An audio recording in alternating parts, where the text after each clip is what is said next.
Germany hindi na nakatiis, nagpadala na ng mga warship sa Indo-Pacific laban sa China. Samantalang isang top US Admiral ang nagsabi na gagawin nilang impyerno ang militar ng China kung talagang magpupumilit itong lulusob sa Taiwan. Abangan kapatid ang kumpletong mga detalye, pero bago tayo magpatuloy, isang like lang po ang hinihingi ko para sa videong ito.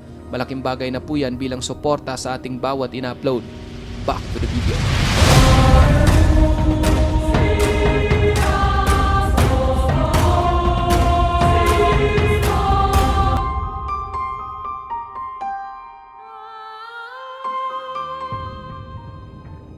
Bago natin simulan kapatid ang pinaka-juicy part ng ating topic, alamin muna natin ang kahalagahan ng Indo-Pacific.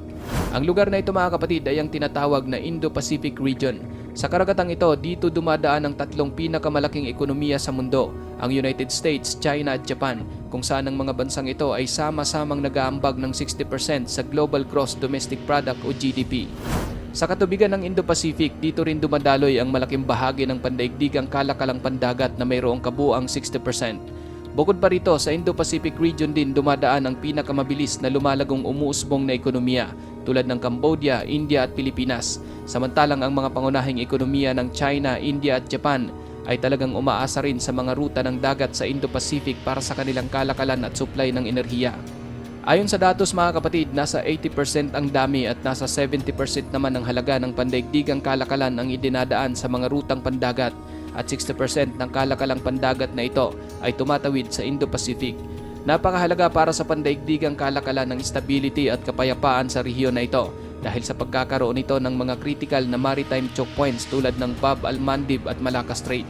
Bukod dito, ang kahalagahang pang-ekonomiya ng rehiyon ay talagang hindi matatawaran sapagkat mayroon lang naman itong 10 sa mga pinakaabalang container port sa buong mundo sa kahaba ng baybayin ng Pacific at Indian Ocean.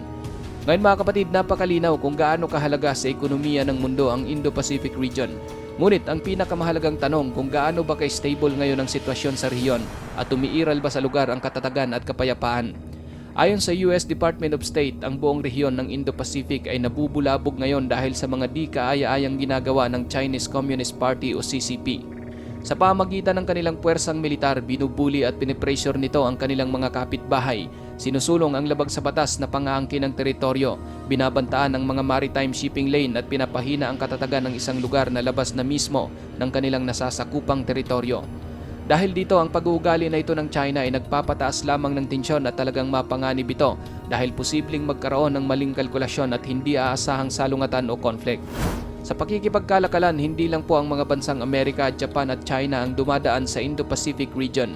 May mga interes din dito ang iba pang bansa gaya ng Germany, kung saan 20% ng kanilang kalakal ay dumadaan sa nasabing rehiyon. Katulad ng Amerika, pinapanatili rin ng Germany ang katatagan at kaayusan sa Indo-Pacific na nakabatay sa international order, kung kaya't labis din silang nabahala sa mga agresibong pag-uugali ng China.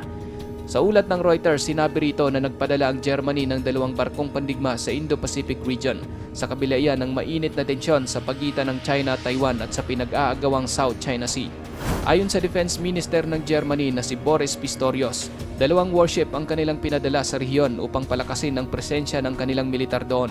Sisiguruhin lang umano nila na magkakaroon pa rin ng freedom of navigation at free passage sa mga ruta ng kalakalan. Ang nasabing mga barkong pandigma ng Germany ay dadaan sa South China Sea. Ngunit hindi malinaw kung maglalayag din sila sa Taiwan Strait gaya ng ginagawa ng mga warship ng Amerika, isang hakbang na tiyak na ikakagalit ng China. Dagdag pa ng Defense Minister, ilang mga barkong pandigma na ng kanilang mga kaalyado ang dumaan sa Taiwan Strait, kaya naman isang option din ang pagdaan dito ng kanilang mga warship. Noong 2021, isang barkong pandigma ng Germany ang tumulak sa South China Sea sa unang pagkakataon sa loob ng halos 20 years, kung saan kasabay ito sa mga barkong pandigma ng Western country na nagpapalawak ng presensya ng kanilang militar sa rehiyon sa gitna ng pagtutol ng China. Inaangkin ng China ang halos buong South China Sea bilang bahagi umano ng kanilang 10-dash line sa kabila ng desisyon ng international na tribunal na walang legal na batayan ng Beijing para sa kanilang mga claim. Inaangkin din ng China ang Taiwan na pinamamahalaan ng demokratiko bilang sarili nitong teritoryo sa kabila ng matinding pagtutol ng Taiwan. Dahil dito talagang galit na galit ang China at paulit-ulit na binantaan ng Taiwan na kukunin ito kahit sa puwersahan at madugong paraan. Ngunit ang mga banta na ito ng China ay tila nagpainit sa ulo ng Amerika at sinabing gagawin nilang impyerno ang militar ng China kung lulusob ito sa Taiwan. Sa ulat ng Business Insider, sinabi ng isang top US Admiral na si Admiral Samuel Paparo, ang commander ng US Indo-Pacific Command sa Pacific, na kung sasalakayin ng China ang Taiwan, haharap daw sa isang malaking nakakakilabot at mapangwasak na puwersa ng drone ang militar ng China at gagawin itong miserable. Iyon daw talaga ang kanilang plano na gagawing impyerno ang militar ng China upang madistract ito at makakuha sila ng oras para tumugon. Dagdag pa ng Admiral, maaari niya raw gawing miserable ang buhay ng mga sundalo ng China sa loob ng isang buwan na siyang nagbibigay sa kanya ng oras upang makagawa ng iba pang mga bagay. Kasama sa plano ang paglulunsad ng libu-libong unmanned system mula sa mga warship at submarine hanggang sa aerial drone. Lalabanan daw nito ang mga invading forces ng China sa oras na magsimula na silang tumawid sa Taiwan Strait. Ito mano ang pinaka-epektibong first line of defense ng Taiwan at Amerika. Ang ganitong uri ng taktika ay mangangailangan lamang daw ng matinding pamumuhunan sa mura at maasahang drone, kung saan ginagawa na ito ng US. Noong nakaraang taon, opisyal na inihayag ng Department of Defense ang programa na isang pangmatagalang plano para maghanda ng libu-libong autonomous system. Ang Amerika ay naglalayong gumastos ng $1 billion ngayong piskal na taon sa replicator at nakikipagtulungan na rin ito sa mga kasosyo sa depensa upang bumuo at makakuha ng mga sistemang ito.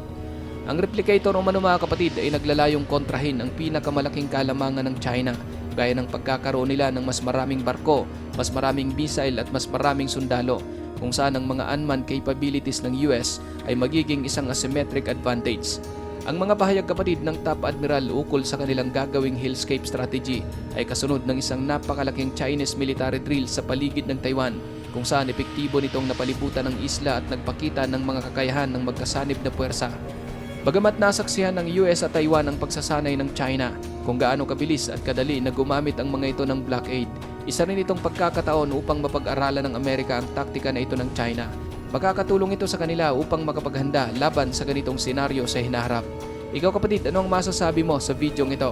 Para sa iyong opinion, i-comment mo na yan sa ating comment section sa ibaba. At kung nagustuhan mo naman ang videong ito, paiwan naman ako ng like at pasubscribe na rin sa ating munting channel. Maraming salamat sa panonood hanggang sa susunod na naman nating upload. Peace out!